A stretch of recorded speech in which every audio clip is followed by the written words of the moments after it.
મિત્રો, આજે હું તમને એક એવી વાર્તા સંભળાવવા જઈ રહી છું જે ખૂબ જ શિક્ષાપ્રદ અને મહત્વપૂર્ણ છે.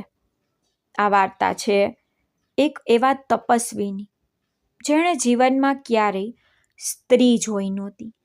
આ વાર્તા છે પ્રેમ, તપસ્યા, સંયમ, આકર્ષણ, ત્યાગ અને કર્તવ્યની.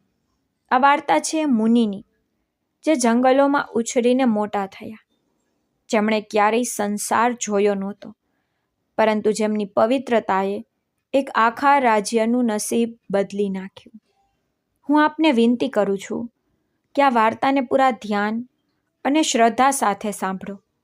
આ માત્ર એક મનોરંજન નથી, પરંતુ જીવનના ઊંડા દર્શનને સમજવાનું એક માધ્યમ છે. બહુ પ્રાચીન સમયની વાત છે. એ યુગમાં ધરતી પર ઋષિઓ અને મુનિઓનું તેજ જ સૌથી મોટી શક્તિ માનવામાં આવતું હતું. રાજા મહારાજાઓ પણ તેમનું સન્માન કરતા હતા.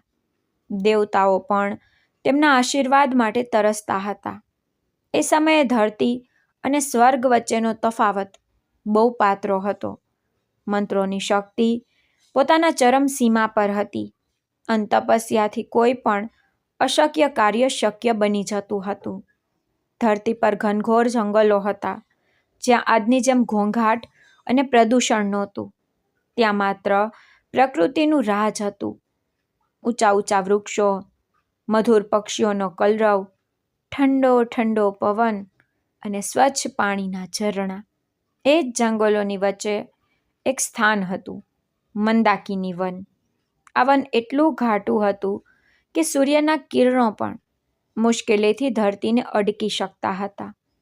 ત્યાંની છાયા એટલી ઊંડી હતી કે દિવસમાં પણ એક અલ્હડ શાંતન વાતાવરણ છવાયેલું રહેતું. આ જ મંદાકિની વનની અંદર એક નાની પહાડીની નીચે એક સુંદર આશ્રમ હતો. એ આશ્રમની ચારે બાજુ ફૂલોની ક્યારીઓ હતી, તુલસીના છોડ હતા અને એક નાનો યજ્ઞ કુંડ હતો, જ્યાંથી હંમેશા ધુમાડો નીકળતો હતો. ત્યાં એક મહાન તપસ્વી રહેતા હતા, જેમનું નામ હતું મુનિ ચંદ્રભાનુ. મુનિ ચંદ્રભાનુ બાળપણથી જ સાધનામાં લીન હતા. તેમણે ક્યારેય પોતાના માતા પિતાને જોયા નહોતા, કારણ કે તેમને તો એક ગુરુએ જંગલમાં જ ઉછેર્યા હતા. તેમનું આખું જીવન બ્રહ્મચર્ય, તપસ્યા અને યજ્ઞમાં વીત્યું હતું. તેમણે સંસારની મોહમાયાથી દૂર રહીને માત્ર બ્રહ્મજ્ઞાનને જ પોતાનું લક્ષ્ય બનાવ્યું હતું. તેમના આશ્રમમાં કોઈ સ્ત્રી ક્યારેય આવી નહોતી. તેમણે પોતાની જાતને એટલી કઠોર સાધનામાં બાંધી લીધી હતી કે શરીરની દરેક ઈચ્છાઓ પર વિજય મેળવી લીધો હતો. તેઓ માત્ર કંદ મૂળ, ફળ અને પાંદડા ખાતા હતા. શિયાળો, ઉનાળો, ચોમાસું, તડકો બધું જ તેમના માટે સમાન હતું. તેમની આંખોમાં એક અલગ જ તેજ હતું અને વાણીમાં એટલી શક્તિ હતી કે તેઓ માત્ર એક મંત્રથી વાદળોને બોલાવી શકતા હતા. એક દિવસ મુનિચંદ્ર ભાનુ સરોવર પાસે તપસ્યા કરી રહ્યા હતા. આ સરોવર ખૂબ સુંદર હતું. આનું પાણી કાચ જેવું ચોખ્ખું હતું. તેમાં કમળના ફૂલ ખીલેલા હતા અને ચારે બાજુ ચંદનના વૃક્ષો હતા. એ સરોવર પાસે બેસીને તપસ્યા કરવી અદ્ભુત આનંદ આપતી હતી, પરંતુ પ્રકૃતિને કંઈક બીજું જ મંજૂર હતું. એ જ સમયે દેવલોકમાંથી એક અપ્સરા સ્વર્ગીય ઉદ્યાનમાં સ્નાન કર્યા પછી વિહરી રહી હતી. તેનું નામ હતું ઉર્વશિકા. તે અપ્સરાઓમાંથી સૌથી સુંદર અને સૌથી કલાકુશળ માનવામાં આવતી હતી. તેનું રૂપ એવું હતું કે દેવતાઓ પણ મોહિત થઈ જતા હતા. તેના શરીરમાંથી સુગંધ નીકળતી હતી અને તેના કેશ એટલા લાંબા અને કાળા હતા કે જાણે રાતનો અંધકાર તેમાં સમાઈ ગયો હોય.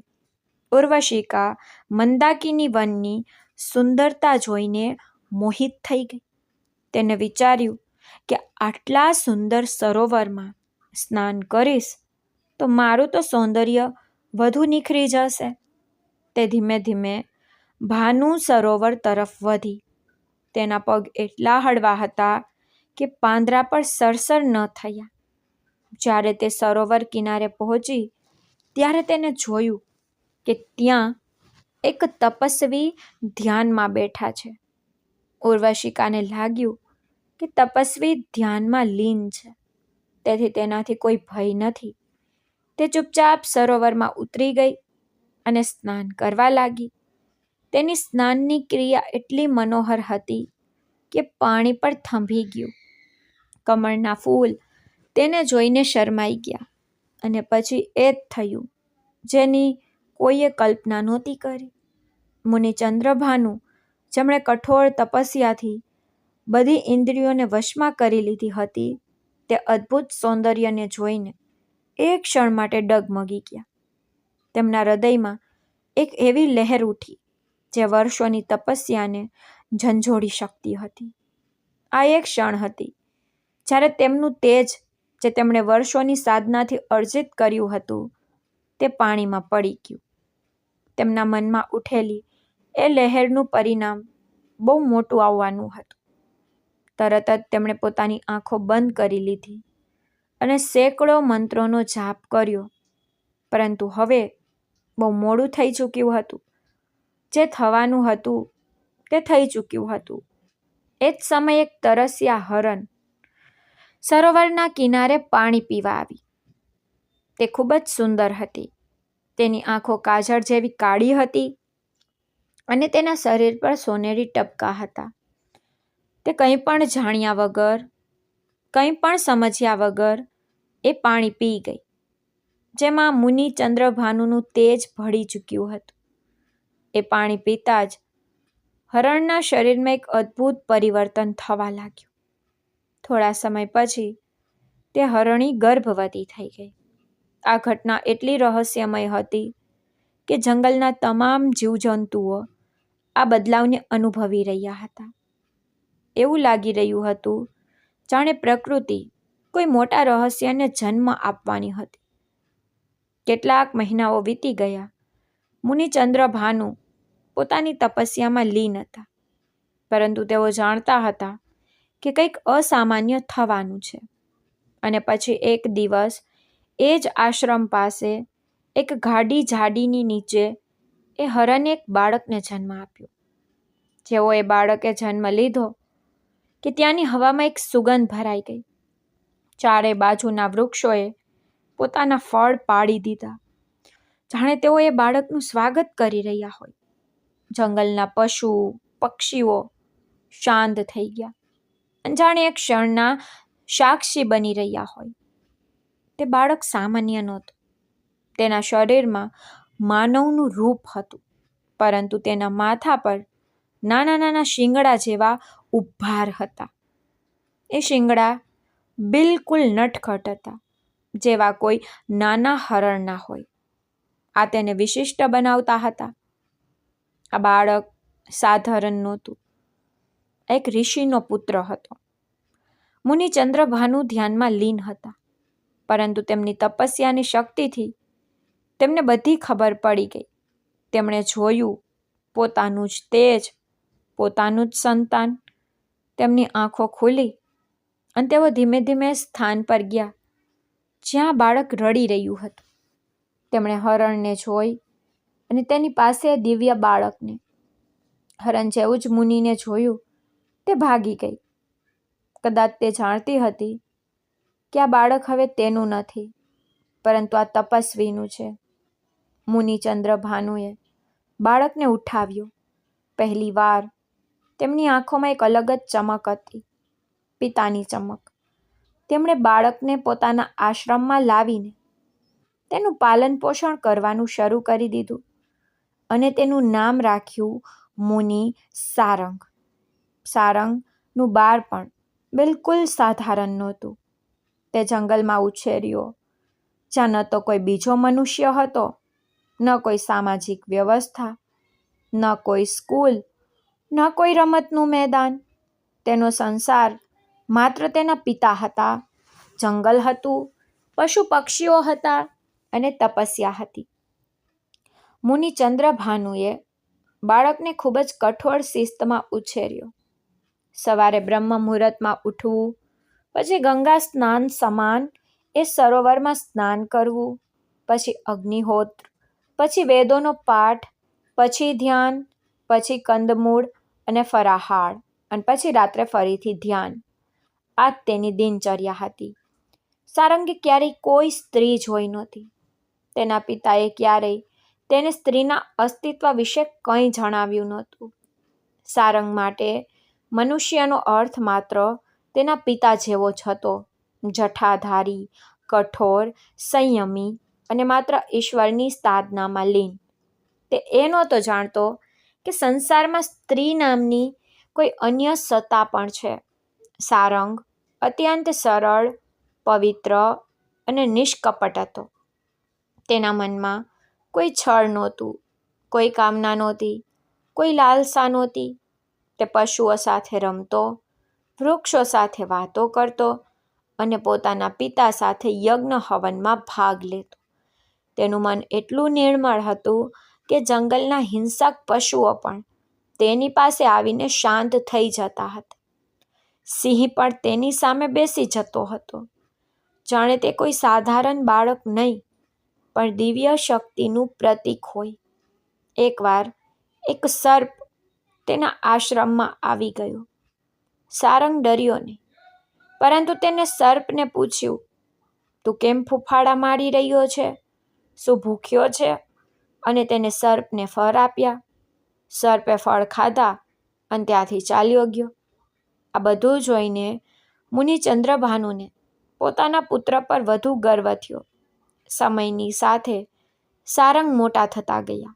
તેમની તપસ્યા અને પવિત્રતા એટલી પ્રબળ હતી કે પ્રકૃતિ પણ તેમના પ્રભાવમાં આવવા લાગી.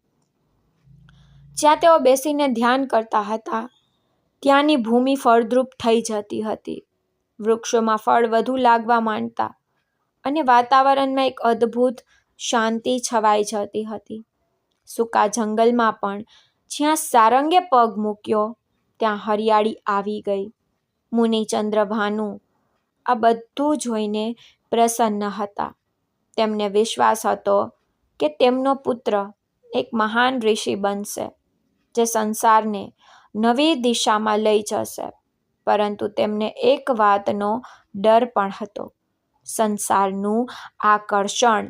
તેઓ જાણતા હતા કે બહારની દુનિયામાં એવી શક્તિઓ છે જે મનને ભટકાવી શકે છે. તેમણે હંમેશા સારંગને સમજાવ્યો, બેટા, આ સંસારમાં ઘણી એવી શક્તિઓ છે જે મનને ભટકાવી દે છે.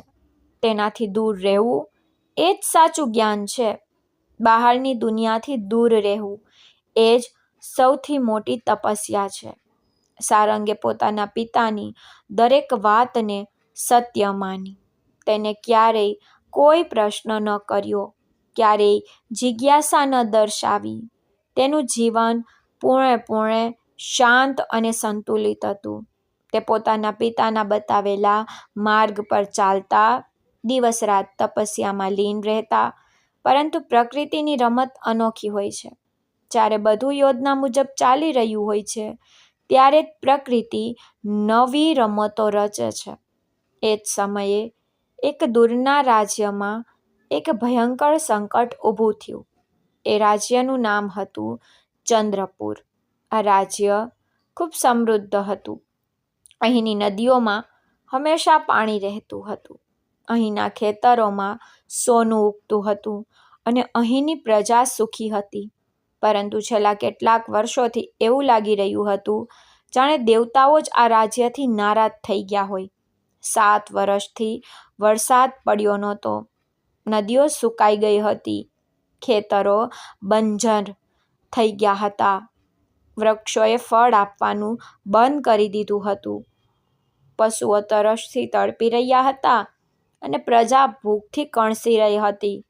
નાના નાના બાળકો રડતા હતા, વૃદ્ધો દર્દથી કરાતા હતા અને યુવાનો પોતાની આંખોમાં નિરાશા લઈને ફરતા હતા. રાજા મેઘવાહન આ રાજ્યના સૌથી પ્રિય અને ન્યાયપ્રિય રાજાઓમાંથી એક હતા. તેઓ પ્રજાનું દુઃખોને પોતાનું દુઃખ સમજતા હતા. જ્યારે રાજ્યમાં દુકાળ પડ્યો તો તેમણે પોતાનો ખાનગી કોષ ખોલી દીધો. તેમણે અનેક યજ્ઞો કરાવ્યા, બ્રાહ્મણોને દાન દક્ષિણા આપી અને દેવતાઓને પ્રાર્થના કરી, પરંતુ કોઈ ફાયદો ન થયો. વરસાદ ન આવ્યો. રાજા મેઘવાહન દુઃખી થઈ ગયા.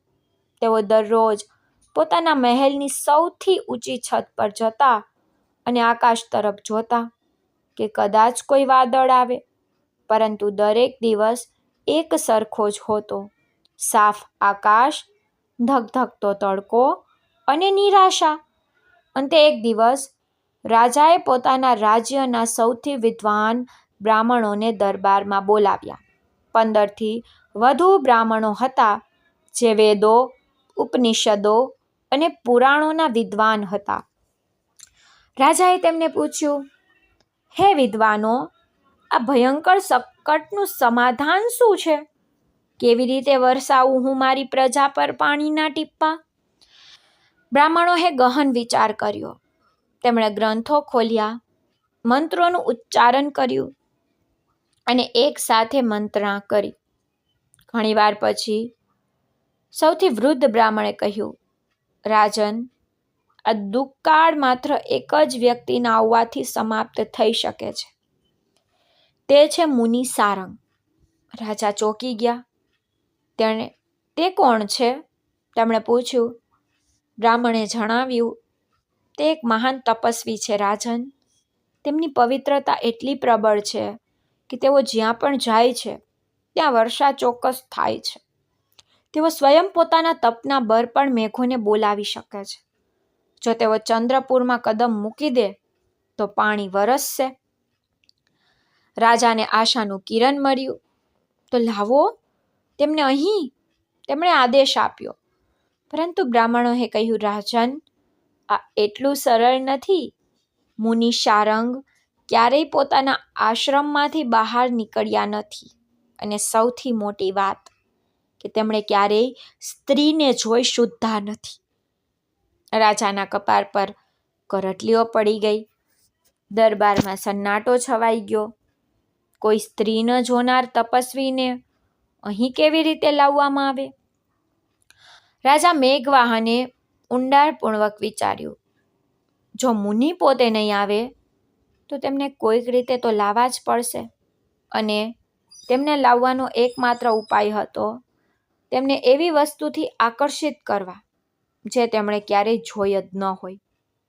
ત્યારે જ બ્રાહ્મણોએ એક યોજના સૂઝાવી. તેમણે કહ્યું, રાજન, આપણે મુનિને તેમના આશ્રમમાંથી બહાર કાઢવા પડશે. આના માટે આપણે તેમની પાસે સંસારની સૌથી સુંદર, સૌથી કલાકુશળ અને સૌથી ચતુર યુવતીઓને મોકલવી પડશે, પરંતુ એવા રૂપમાં કે તેઓ તેમને તપસ્વીની સમજે. રાજાને યોજના યોગ્ય લાગી, પરંતુ તેમને એક બીજી વાતની ચિંતા હતી. શું થશે જો તપસ્વીને ખબર પડી જશે કે આ છલ છે? શું થશે જો તેઓ ક્રોધિત થઈ જાય અને આપણને શ્રાપ આપી દે? રાજાએ બ્રાહ્મણોને પૂછ્યું, શું આ સુરક્ષિત છે? બ્રાહ્મણોએ કહ્યું, રાજન, આ જોખમ છે, પણ આ જ એકમાત્ર રસ્તો છે. જો આપણે કંઈ નહીં કરીએ તો રાજ્ય નષ્ટ થઈ જશે. રાજાએ ઊંડો શ્વાસ લીધો અને આદેશ આપ્યો, મારા રાજ્યની સૌથી સુંદર, સૌથી કુશળ અને સૌથી ચતુર નર્તકીઓ અને યુવતીઓને બોલાવવામાં આવે. દરબારમાં ફરીથી હલચલ મચી ગઈ. દૂતો ચારે દિશાઓમાં દોડ્યા. આગલા જ દિવસે રાજ્યની સર્વશ્રેષ્ઠ નર્તકીઓ અને કલાકારો રાજ દરબારમાં ઉપસ્થિત થયા. એમાંથી પ્રત્યેક સ્ત્રી પોતાનામાં અદ્વિતીય હતી. કોઈની આંખોમાં આકર્ષણ તો કોઈની વાણીમાં મધુરતા, કોઈ ગાવામાં નિપુણ તો કોઈ નૃત્યમાં, કોઈ બીજાને સમજાવવામાં માહિર તો કોઈ છળકપટની કળા જાણતી હતી. રાજાએ બધી જ સ્ત્રીઓને સામે બેસાડી અને પોતાનો પ્રસ્તાવ મૂક્યો તેમણે કહ્યું, તમારે બધાએ એક વિશેષ કાર્ય કરવાનું છે. આ કાર્ય સરળ નથી. આ તમારા જીવનનું સૌથી કઠિન કાર્ય હોઈ શકે છે. એક ક્ષણ માટે આખો દરબાર સન્નાટામાં ડૂબી ગયો. રાજાએ કહ્યું, તમારે મુનિને તેમના આશ્રમમાંથી અહીં લાવવાના છે. તેમણે ક્યારેય સ્ત્રી જોઈ નથી. તમારે તેમને આ યોગ્ય બનાવવાના છે કે તેઓ વિવાહને સ્વીકાર કરી લે. નર્તકીઓ એકબીજાની સામે જોવા લાગી. તેમના ચહેરા પર ભય હતો. તેમાંથી એકે કહ્યું, મહારાજ, તેઓ કોઈ સાધારણ મનુષ્ય નથી. તેઓ એક તપસ્વી છે. જો તેમને આપણા વિશે ખબર પડી જશે તો તેઓ તો આપણને ભસ્મ પણ કરી શકે છે. દરબારમાં સન્નાટો વધુ ઊંડો બન્યો. ત્યારે જ પાછળની હરોળમાંથી એક ધીમો પણ આત્મવિશ્વાસથી ભરેલો અવાજ આવ્યો, મહારાજ, અમે આ કાર્ય કરીશું. બધાની નજર એ તરફ વળી. તે એક વૃદ્ધા ગણિકા હતી. તેનું નામ હતું સુગંધા. સુગંધા યુવાન નહોતી, પરંતુ તેના ચહેરા પર અનુભવની રેખાઓ હતી. તેની આંખોમાં બુદ્ધિમતા હતી અને તેના ચહેરા પર એક રહસ્યમય સ્મિત હતું. તેણે પોતાના જીવનમાં ઘણું બધું જોયું હતું, ઘણું બધું શીખ્યું હતું. તેણે કહ્યું, મહારાજ, આપણે આ કાર્ય માટે એક વિશેષ યોજના બનાવવી પડશે. આપણે સીધા મુનિ પાસે ન જઈ શકીએ. આપણે એવું ઝાડ બિછાવવું પડશે કે તેઓ પોતે જ આપણી પાસે આવે. રાજાએ તરત જ કહ્યું, તું જે ઈચ્છીશ તે તને આપવામાં આવશે. સુગંધાએ કહ્યું, આપણને એક એવી નાવ જોઈએ જે એક નાના આશ્રમ જેવી દેખાતી હોય. તેના પર કૃત્રિમ વૃક્ષો હોય, કુટીર હોય, ફળ ફૂલ બધું જ હોય, પણ તે બધું અસલી જેવું દેખાય. એ નાવ પર આપણે તપસ્વીઓનો વેશ ધારણ કરીને રહીશું અને જ્યારે મુનિ એ નાવ પર આવી જશે તો આપણે નાવ ચલાવી દઈશું. હવે રાજાએ તરત જ આદેશ આપી દીધા. રાજા મેઘવહનના આદેશથી આખા રાજ્યમાં હલચલ મચી ગઈ. સૌથી સારા સુથાર, સૌથી કુશળ ચિત્રકાર અને સૌથી કુશળ માળી બધાને એકસાથે બોલાવવામાં આવ્યા. તેમનું કામ હતું અત્યાર સુધીની સૌથી અદ્ભુત નાવ બનાવી. થોડા દિવસોમાં એક વિશાળ નાવ તૈયાર થઈ ગઈ. એ નાવ 3 કોસ લાંબી અને 2 કોસ પહોળી હતી. તેના પર એક સુંદર આશ્રમનું નિર્માણ કરવામાં આવ્યું. નકલી વૃક્ષો પર અસલી જેવા ફળો લટકાવવામાં આવ્યા. આંબા, કેળા, લીંબુ, દાડમ, તમામ પ્રકારના ફૂલો. સુગંધિત ફૂલોની માળાઓ સજાવવામાં આવી. ચંપો, જૂહી, ચમેલી, ગુલાબ. એક નાની કુટીર બનાવવામાં આવી જેમાં તપસ્વીઓ જેવું વાતાવરણ હતું. ચટાઈ, કમંડર, જપમાળા અને એક નાનો યજ્ઞકુંડ. પરંતુ આ આશ્રમમાં રહેનારા ઋષિઓ વાસ્તવમાં નર્તકીઓ હતી જે પોતાની કળાથી કોઈને પણ મોહિત કરી શકતી હતી.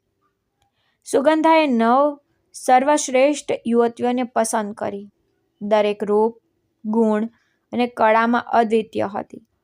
તેમને વિશેષ રૂપે પ્રશિક્ષિત કરવામાં આવી કે કેવી રીતે એક ઋષિની જેમ વ્યવહાર કરવો, કેવી રીતે વાત કરવી, કેવી રીતે વેદોના શ્લોકો બોલવા અને સૌથી મહત્વપૂર્ણ, કેવી રીતે એક ભોળા, સરળ મનને આકર્ષિત કરવું. તૈયારીઓ પૂરી થઈ ગઈ. નાવ ધીમે ધીમે નદીના માધ્યમથી એ ગાઢા જંગલ તરફ વધવા લાગી જ્યાં સારંગ મુનિ રહેતા હતા. રાજાના ગુપ્તચરો પહેલેથી જ એ જંગલમાં તૈનાત કરી દેવામાં આવ્યા હતા. તેમનું કામ હતું મુનિ ચંદ્રભાનુની ગતિવિધિઓ પર નજર રાખવી. તેમણે એ શોધી કાઢવાનું હતું કે મુનિ ક્યારે આશ્રમમાં હોય છે અને ક્યારે બહાર. ગુપ્તચરોએ જણાવ્યું કે મુનિ ચંદ્રભાનુ દરરોજ કંદ મૂળ અને ફળ લેવા માટે જંગલના ઊંડા ભાગમાં જાય છે. જ્યારે તેઓ જાય છે ત્યારે ત્યાં કોઈ નથી રહેતું, માત્ર તેમનો પુત્ર સારંગ હોય છે. સુગંધાએ નિર્ણય કરી લીધો કે હુમલો અથવા એમ કહીએ કે આકર્ષણ ત્યારે જ કરવામાં આવશે જ્યારે મુનિ ચંદ્રભાનુ આશ્રમથી બહાર ગયા હોય. કેટલાક દિવસો સુધી તેમણે પ્રતીક્ષા કરી. એક દિવસ ગુપ્તચર દોડતો આવ્યો અને બોલ્યો, આજે મુનિ ચંદ્રભાનુ કંદમૂળ લેવા માટે ગયા છે અને તેઓ હવે 4 કલાક સુધી પાછા નહીં આવે. આ જ સાચો સમય છે. સુગંધાએ તરત જ યોજનાને અમલમાં લાવવાનો આદેશ આપી દીધો. સુગંધાએ સૌથી સુંદર અને સૌથી કુશળ યુવતીને પસંદ કરી. તેનું નામ હતું મધુલિકા. મધુલિકાનો અવાજ એટલો મધુર હતો કે કોયલ પણ શરમાઈ જાય. તેની ચાલ એટલી સુંદર હતી કે હંસ પર તેની પાસેથી શીખે, પરંતુ તેને પોતાના વસ્ત્રો એવા પહેર્યા હતા કે તે કોઈ તપસ્વીનીથી કમ નહોતી લાગી રહી. સફેદ વસ્ત્રો, ગળામાં રુદ્રાક્ષની માળા, હાથમાં કમંડળ. મધુલિકા ધીમે ધીમે સારંગના આશ્રમ તરફ વધી. તેની નજર જંગલના દરેક ઝાડ અને દરેક પાંદડા પર હતી. તે સાંભળી રહી હતી કે ક્યાંક કોઈ અવાજ ન હોય.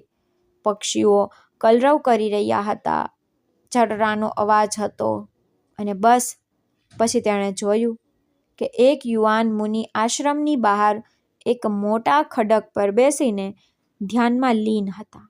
તે હતા મુનિ સારંગ. સારંગની આંખો બંધ હતી. તેમના હાથમાં જપમાળા હતી અને તેમના હોઠ મંત્રોના જાપ કરી રહ્યા હતા. તેઓ એટલા શાંત હતા કે લાગતું હતું કે જાણે તેઓ પોતે જ પ્રકૃતિનો એક ભાગ બની ગયા હોય. મધુલિકાએ એક શાંત સ્વરમાં કહ્યું, પ્રણામ ઋષિવર. સારંગે આંખો ખોલી. તેમણે પહેલીવાર કોઈ અલગ પ્રકારના મનુષ્યને જોયા. તેમના પિતા જેવા કોઈ ઋષિ હતા, પણ આ તો કેટલા કોમળ, કેટલા સુંદર, કેટલા ભિન્ન. સારંગના મનમાં કોઈ ભય નહોતો, માત્ર જિજ્ઞાસા હતી. તેમણે બહુ સરળતાથી પૂછ્યું, તમે કોણ છો? મધુલિકા સ્મિત કરી. તેના સ્મિતમાં એવો જાદુ હતો કે એકવાર જોનાર તેને ભૂલી ન શકે. તેને કહ્યું, હું પણ એક સાધ્વી છું. હું એક દૂરના દેશમાંથી આવી છું. ત્યાંના વનમાં તપસ્યા કરું છું. હું તમારા દર્શન કરવા આવી છું. સારંગે તરત જ ઉઠીને તેમનું સ્વાગત કર્યું. તેમણે પોતાના પિતા પાસેથી શીખ્યું હતું કે અતિથિ દેવ સમાન હોય છે. તેમણે તેમને એક આસન આપ્યું, કંદ, મૂળ અને ફળ ખાવા માટે આપ્યા અને પૂછ્યું, શું તમે સ્નાન કર્યું? શું હું તમને પાણી પીવડાવી દઉં? મધુલિકાએ હાથ જોડીને ધન્યવાદ આપ્યા, પરંતુ તેને કહ્યું, અમારા દેશમાં ઋષિ લોકો આ નથી ખાતા. સારંગ હેરાન થઈ ગયા. તો તમે લોકો શું ખાવ છો? મધુલિકાએ પોતાની સાથે લાવેલી એક નાની પોટલી ખોલી. તેમાંથી તેને કેટલાક ફળ અને એક પાત્ર કાઢ્યું. આ અમારા દેશનું ભોજન છે, તેને કહ્યું, તમે ચાખો. સારંગે પહેલાં ક્યારેય એવો સ્વાદ ચાખ્યો નહોતો. તે ફળ મીઠું હતું, રસદાર હતું અને તેનો સ્વાદ એવો હતો કે મન લલચાઈ ઉઠે. પછી તેને પાણી આપ્યું, મધુર, શીતળ અને સુગંધિત. જેવું જ સારંગે પાણી પીધું, તેમને એક અજીબસી અનુભૂતિ થઈ. ધરતી જાણે હળવી ફરવા લાગી. તેમના શરીરમાં એક ધ્રુજારી પેદા થઈ ગઈ. મનમાં એક અજાણ્યો આનંદ ભરાઈ ગયો. વાતો કરતાં કરતાં મધુલિકાએ ધીમેથી સારંગનો હાથ સ્પર્શ કર્યો. વીજળી જેવી લહેર દોડી ગઈ. સારંગે ચોંકતા પૂછ્યું, તમારી જટા આટલી કોમળ કેમ છે? અમારે ત્યાં તો આ કઠોળ અને વૃક્ષ હોય છે. મધુલિકાએ સ્મિત કરી. દરેક સ્થાનના ઋષિઓ અલગ હોય છે. અમે કોમળતામાં પણ તપ જોઈએ છીએ. પછી તે વધુ નજીક આવી ગઈ. તેણે ધીમેથી સારંગને આલિંગન આપ્યું. આ સ્પર્શ સારંગ માટે બિલકુલ નવો હતો. તેમણે ક્યારેય કોઈને આ રીતે સ્પર્શ કર્યો નહોતો. તેમના મનમાં એક અજાણ્યું આકર્ષણ જાગી ઉઠ્યું. પરંતુ ત્યારે જ દૂર એક ગુપ્તચરે સંકેત આપ્યો. મુનિચંદ્ર ભાનુ પાછા ફરી રહ્યા હતા. મધુલિકા તરત જ ઊભી થઈ. હવે અમારે જવું પડશે, ફરી મળીશું. અંતે ઝડપથી ત્યાંથી ચાલી ગઈ. સારંગ તેને જતી જોતા રહ્યા. તેમનું હૃદય પહેલીવાર અશાંત થયું હતું. કંઈક એવું થયું હતું જે તેમણે પહેલાં ક્યારેય અનુભવ્યું નહોતું. જ્યારે મુનિચંદ્ર ભાનુ પાછા ફર્યા ત્યારે તેમણે પોતાના પુત્રને બદલાયેલો જોયો. સારંગ ન તો ધ્યાનમાં હતા, ન તો સામાન્ય હતા. તેઓ ખોવાયેલા હતા. વારંવાર કોઈ અજાણ્યા વિચારમાં ડૂબી રહ્યા હતા. પિતાએ પૂછ્યું, શું થયું પુત્ર? સારંગે બહુ માસૂમિયતથી બધું જ જણાવી દીધું. પિતાશ્રી, આજે એક અદ્ભુત સાધ્વી આવ્યા હતા. તેમની જટા બહુ કોમલ હતી. તેમનો સ્પર્શ બહુ સુખદ હતો. તેમનું આપેલું પીણું બહુ મધુર હતું. તેમનો આશ્રમ હજુ વધુ સુંદર છે અને ત્યાંના ઋષિઓ હજુ અલગ પ્રકારના હોય છે. સાંભળતા જ મુનિ ચંદ્રભાનુનો ચહેરો કઠોર થઈ ગયો.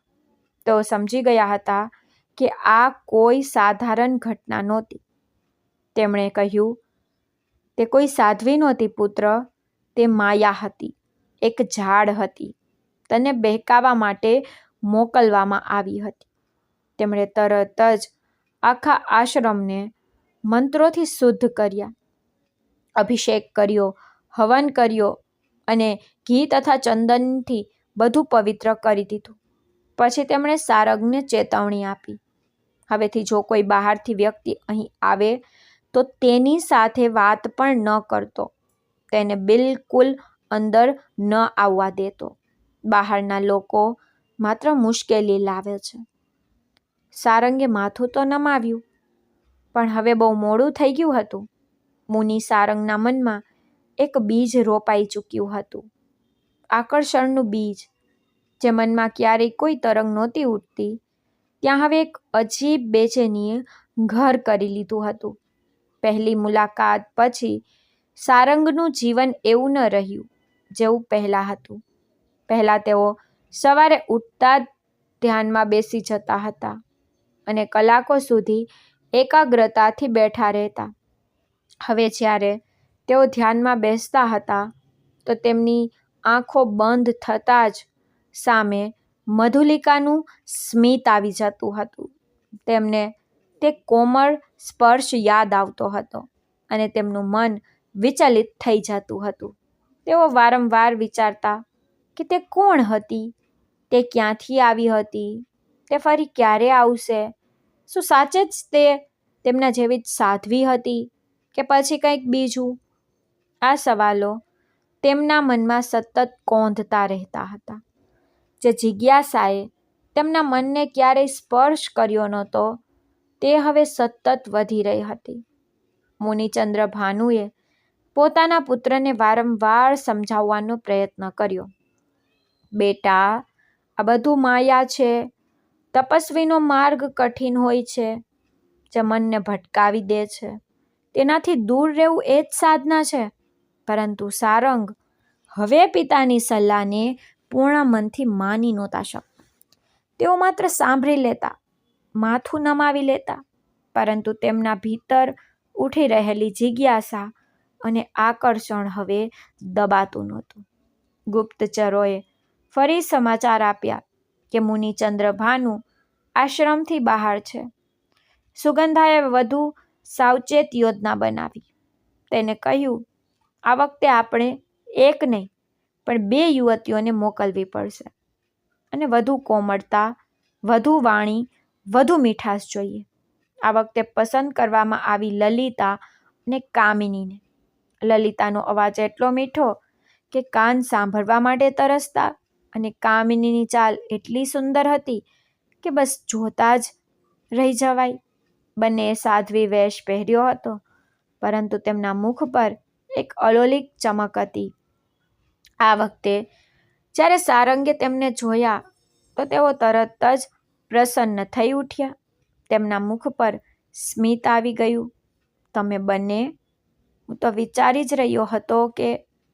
લલિતાએ સ્મિત કરીને કહ્યું, અમે તમને ફરીથી જોવા આવ્યા છીએ. શું અમે થોડીવાર બેસી શકીએ? સારંગે તરત જ આસન આપ્યા, ફળ આપ્યા, પરંતુ આ વખતે તેમણે પિતાની ચેતવણી યાદ કરીને થોડું અંતર રાખ્યું. પરંતુ લલિતા બહુ ચતુર હતી. તેને કહ્યું, અમે તમને કોઈ નુકસાન નહીં પહોંચાડીએ. અમે પણ તપસ્વી છીએ. બસ એક દૂરના આશ્રમમાંથી આવ્યા છીએ. તેમણે ફરીથી તે મધુર પીણું કાઢ્યું. આ અમારા આશ્રમની વિશેષ મીઠાશ છે. તેમણે કહ્યું, આનાથી તપસ્યામાં મન વધુ લાગે છે. સારંગે પીણું પીધું. ફરીથી તે ધરતી હલવા જેવો અહેસાસ થયો. ફરીથી મનમાં તે અજાણ્યો આનંદ ભરાઈ ગયો. આ વખતે કામિનીએ તેમનો હાથ પકડી લીધો અને કહ્યું, તમે અમારા આશ્રમ કેમ નથી ચાલતા?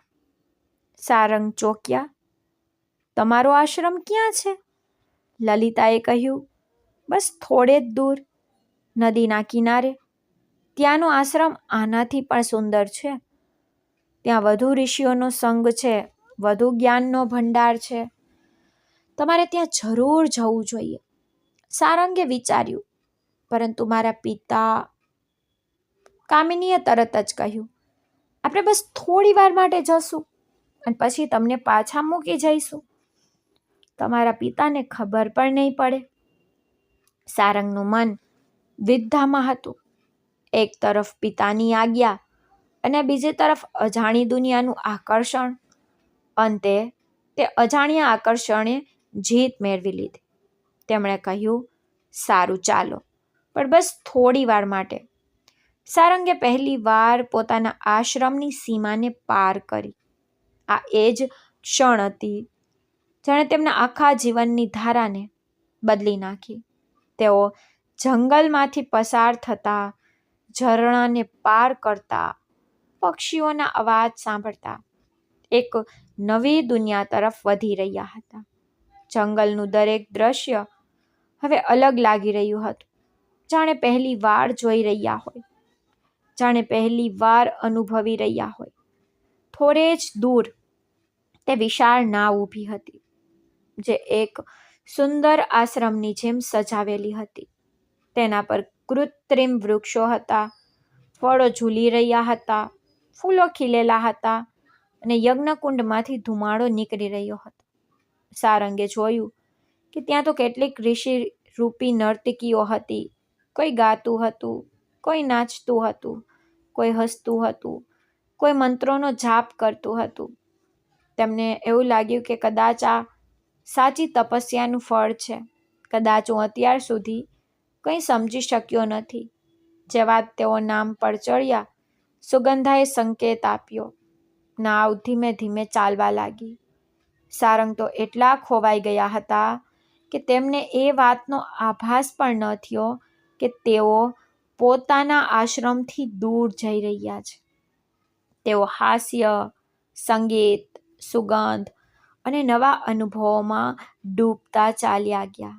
જ્યારે મુનિ ચંદ્રભાનુ આશ્રમ પાછા ફર્યા, ત્યારે તેમણે સારંગને ત્યાં ન જોયો. પહેલાં તો તેમણે વિચાર્યું કે કદાચ તે કંદમૂળ લેવા ગયો હશે અથવા ધ્યાન કરવા ક્યાંક ગયો હશે. પરંતુ જ્યારે ઘણીવાર સુધી તે પાછો ન ફર્યો, ત્યારે તેમનું હૃદય ધ્રુજી ઉઠ્યું. તેમણે તરત જ ધ્યાન ધર્યું, અંતઃદ્રષ્ટિથી બધું જ જોયું. તેમની આંખો ખુલી ગઈ. તેમણે જોયું કે તેમનો પુત્ર એક નાવ પર છે, નાચતી ગાતી યુવતીઓની વચ્ચે. કોણે મારા પુત્રને આ માયામાં ફસાવાનું સાહસ કર્યું? ક્રોધની જ્વાળા તેમની અંદર ભભૂકી ઉઠી. તેમની વાણીમાં જ્વાળા હતી. તેઓ તરત જ આશ્રમથી નીકળી પડ્યા. પોતાના પુત્રને પાછો લાવવા માટે. પરંતુ ત્યાં સુધીમાં બહુ મોડું થઈ ગયું હતું. નાવ નદીના પેલે પાર જઈ ચૂકી હતી અને ચંદ્રપુર રાજ્યની સરહદમાં પ્રવેશ કરી રહી હતી. જેવા જ સારંગે ચંદ્રપુરની ધરતી પર પોતાનું પહેલું કદમ મૂક્યું તેવા જ આકાશમાં પરિવર્તન થવા લાગ્યું. જે વાદળો 7 વર્ષથી તે રાજ્યથી દૂર હતા તેઓ ધીમે ધીમે ઘેર આવવા લાગ્યા. ઠંડો પવન ચાલવા લાગ્યો. જોત જોતામાં આકાશ કાળા વાદળોથી ભરાઈ ગયું. લોકો અચંબિત થઈ ગયા. તેમણે 7 વર્ષમાં પહેલી વાર વાદળો જોયા હતા. વૃદ્ધ વડીલોએ કહ્યું, આ તો કોઈ ચમત્કાર છે. અને પછી પહેલું ટીપું ધરતી પર પડ્યું અને ત્યાર પછી તો જાણે આકાશનો દરવાજો જ ખુલી ગયો. મુસળાધાર વરસાદ શરૂ થઈ ગયો. વરસાદ એટલો તેજ હતો કે ખેતરોમાં પાણી ભરાઈ ગયું, નદીઓમાં પાણી આવી ગયું અને સૂકા વૃક્ષોમાં જીવન પાછું આવ્યું. પ્રજા તો ખુશીથી ઝૂમી ઉઠી. લોકો નાચવા લાગ્યા, ગાવા લાગ્યા અને ભગવાનનો ધન્યવાદ કરવા લાગ્યા. રાજા મેઘવાહનની આંખોમાંથી એક આંસુ સળી પડ્યું. 7 વર્ષ પછી તેમની પ્રજા પર ખુશી પાછી ફરી હતી. પરંતુ રાજા જાણતા હતા કે આ ચમત્કાર કોઈ દેવતાએ નહીં પણ એક તપસ્વીની પવિત્રતાએ કર્યો હતો. તેમણે તરત જ આદેશ આપ્યો કે મુનિ સારંગનું સૌથી મોટા સન્માન સાથે સ્વાગત કરવામાં આવે. સારંગને રાજમહેલમાં લાવવામાં આવ્યા. તેમના માટે બધું જ નવું હતું. ભવ્ય મહેલ, ચમકતા સ્તંભો, સુગંધિત ફૂલો, સોનાના ઘડા, ચાંદીના વાસણો અને ચારે બાજુ સેવામાં લાગેલા લોકો. સારંગ આશ્ચર્યચકિત હતા. તેમણે ક્યારેય આવી ભવ્યતા જોઈ નહોતી. તેમના મનમાં એક જ વિચાર આવી રહ્યો હતો, શું આ પણ કોઈ ઋષિનો આશ્રમ છે? રાજા મેઘવાહન સ્વયં તેમની પાસે આવ્યા. તેમણે વિનમ્રતાથી હાથ જોડ્યા અને કહ્યું, ઋષિવર, આપના ચરણોથી અમારું રાજ્ય ધન્ય થઈ ગયું. આપે અમારી પ્રજાને નવું જીવનદાન આપ્યું છે. સારંગે સરળતાથી ઉત્તર આપ્યો, મેં કંઈ નથી કર્યું. આ બધું પ્રકૃતિનું કાર્ય છે. તેમની વિનમ્રતાએ બધાનું હૃદય જીતી લીધું. રાજાએ તેમના માટે ભોજન, વસ્ત્ર અને આરામની બધી જ વ્યવસ્થાઓ કરી. પરંતુ સારંગને આ બધું અજીબ લાગતું હતું. તેઓ સાધારણ ચટાઈ પર સૂતા હતા, પણ અહીં તો પીછાની પથારી હતી. રાજાએ તેમને પોતાના રાજ્યમાં થોડા દિવસ રહેવા માટે આગ્રહ કર્યો. સારંગે વિચાર્યું કે પિતાને પૂછ્યા વગર તો ન રહી શકું, પરંતુ ચંદ્રપુરની પ્રજાના દુઃખ તો મેં જોયા છે. કદાચ મારું રહેવું જ તેમના માટે વરદાન છે. તેઓ થોડા દિવસ રોકાઈ ગયા. રાજા મેઘવાહને પોતાની પુત્રી સુમેધાને બોલાવી. સુમેધા ખૂબ સુંદર હતી. તેની આંખો ઊંડી હતી, તેના કેશ ઘાટા હતા અને તેના ચહેરા પર એક અલૌકિક તેજ હતું. પરંતુ સુંદરતા કરતાં પણ વધુ તે વિનમ્ર, બુદ્ધિશાળી અને ધર્મપરાયણ હતી. તેને વેદોનો અભ્યાસ કર્યો હતો, નીતિશાસ્ત્ર ભણ્યું હતું અને તેની સમજ એટલી ઊંડી હતી કે તે કોઈ પણ વિદ્વાનને માત આપી શકતી હતી. જ્યારે સુમેધાએ સારંગની સામે પ્રવેશ કર્યો ત્યારે પહેલીવાર સારંગે કોઈ સ્ત્રીને આટલા સ્પષ્ટ રૂપમાં જોઈ. તેમનું હૃદય ધબકી ઉઠ્યું. પરંતુ આ ધબકારો પહેલાંના ધબકારા કરતાં અલગ હતો. આ માત્ર આકર્ષણ નહોતું, પણ તેમાં શાંતિ પણ હતી. સુમેધાએ વિનમ્રતાથી તેમના ચરણ સ્પર્શ કર્યા. પ્રણામ ઋષિવર, તેને કહ્યું. સારંગે ધીમેથી પૂછ્યું, તમે એ ઋષિઓ જેવી નથી જેમને હું પહેલાં મળ્યો હતો? સુમેધાએ સ્મિત કરી, હું સાધ્વી નથી, હું એક સ્ત્રી છું. તે શબ્દ સ્ત્રી સારંગ માટે બિલકુલ નવો હતો. તેમણે પૂછ્યું, સ્ત્રી કોને કહેવાય? સુમેધાએ ધીમે ધીમે બહુ ધૈર્યથી તેમને સમજાવ્યું, જેમ તમે પુરુષ છો ને તેમજ અમે સ્ત્રીઓ છીએ. સંસારમાં 2 શક્તિઓ છે, પુરુષ અને સ્ત્રી. બંને મળીને જ આ જીવન ચાલે છે. પુરુષ સ્ત્રી વગર અધૂરો છે અને સ્ત્રી પુરુષ વગર. સારંગે પહેલીવાર જાણ્યું કે સંસાર માત્ર તપસ્યા અને ત્યાગનું નામ નથી. પ્રેમ, સંબંધ, પરિવાર, જવાબદારી આ પણ જીવનના મહત્વપૂર્ણ ભાગ છે. કેટલાક દિવસો પછી રાજા મેઘવાહનને સારંગ સામે પ્રસ્તાવ મૂક્યો. ઋષિવર, જો આપ અનુમતિ આપો તો હું મારી પુત્રી સુમેધાના વિવાહ આપની સાથે કરવા ઈચ્છું છું. સારંગ ચૂપ થઈ ગયા. તેમના મનમાં સેંકડો વિચારો આવી રહ્યા હતા. તેમના પિતાના શિક્ષણ, તેમની તપસ્યા, તેમનો સ્વયં અને બીજી તરફ સુમેધાનો પ્રેમ, તેનો સાથ, આ નવો સંસાર. તેમણે સુમેધા તરફ જોયું. તેની આંખોમાં સન્માન હતું. કોઈ છલ નહોતું, કોઈ માયા નહોતી, માત્ર સચ્ચાઈ હતી. સારંગે ધીમેથી કહ્યું, જો આ ધર્મ અનુસાર છે અને આમાં કોઈનું અહિત નથી તો હું તૈયાર છું. રાજાના ચહેરા પર ખુશી છવાઈ ગઈ. આખા રાજ્યમાં વિવાહની ઘોષણા કરી દેવામાં આવી. આખું રાજ્ય શુભ પ્રસંગ માટે સજાવવામાં આવ્યું. ચારે બાજુ ઉત્સવનો માહોલ હતો. સંગીત, નૃત્ય અને ખુશીઓનો ગુંજરાવ દરેક દિશામાં સંભળાઈ રહ્યો હતો. સારંગે વૈદિક રીતથી વિવાહ કર્યા. તેમણે સુમેધાના માથા પર સિંદૂર લગાવ્યું, તેને મંગળસૂત્ર પહેરાવ્યું અને 7 ફેરા લીધા. આ માત્ર 2 વ્યક્તિઓનું મિલન નહોતું, આ 2 દુનિયાઓનો સંગમ હતો. તપસ્યા અને સંસારનો, સંયમ અને પ્રેમનો, જંગલ અને રાજ્યનો. વિવાહ પછી સારંગનું જીવન પૂરી રીતે બદલાઈ ગયું. તેમણે ન માત્ર એક પતિ તરીકે પોતાની જવાબદારીઓનો સ્વીકાર કર્યો, પરંતુ તેઓ રાજ્યના માર્ગદર્શક પણ બની ગયા. તેમના જ્ઞાન અને તપસ્યાએ રાજ્યને સમૃદ્ધ બનાવી દીધું. પ્રજા તેમને એક ઋષિ જ નહીં પણ એક સંરક્ષક તરીકે જોવા લાગી. સારંગાએ સુમેધા સાથે રહીને સંસારનું સત્ય સમજ્યું. તેમણે જાણ્યું કે ગૃહસ્થ જીવન પણ એટલું જ પવિત્ર છે જેટલું સંન્યાસ, જો તેને ધર્મ અને કર્તવ્ય સાથે જીવવામાં આવે. આ બાજુ મુનિ ચંદ્રભાનુ પોતાના પુત્રની શોધ કરતા કરતા ચંદ્રપુર રાજ્ય સુધી પહોંચી જ ગયા. તેમનો ક્રોધ હજી પણ શાંત નહોતો થયો. તેઓ આખા રસ્તે વિચારતા રહ્યા કે તેને કેવી રીતે બહેકાવવામાં આવ્યો, કેવી રીતે માયાએ તેને ફસાવ્યો. હું તેને પાછો લઈને જ જઈશ, ભલે ગમે તે થાય. પરંતુ જેવા જ તેમણે ચંદ્રપુરમાં પ્રવેશ કર્યો, તેમણે જોયું કે ત્યાંની પ્રજા કેટલી સુખી હતી. દરેક ઘરમાં ઉત્સવ હતો, દરેક ચહેરા પર સ્મિત હતું. જ્યારે તેઓ રાજમહેલ પાસે પહોંચ્યા તો લોકોએ તેમને ઓળખી લીધા. કોઈએ કહ્યું, આ તો મિની સારંગના પિતા છે. તરત જ આખા મહેલમાં હલચલ મચી ગઈ.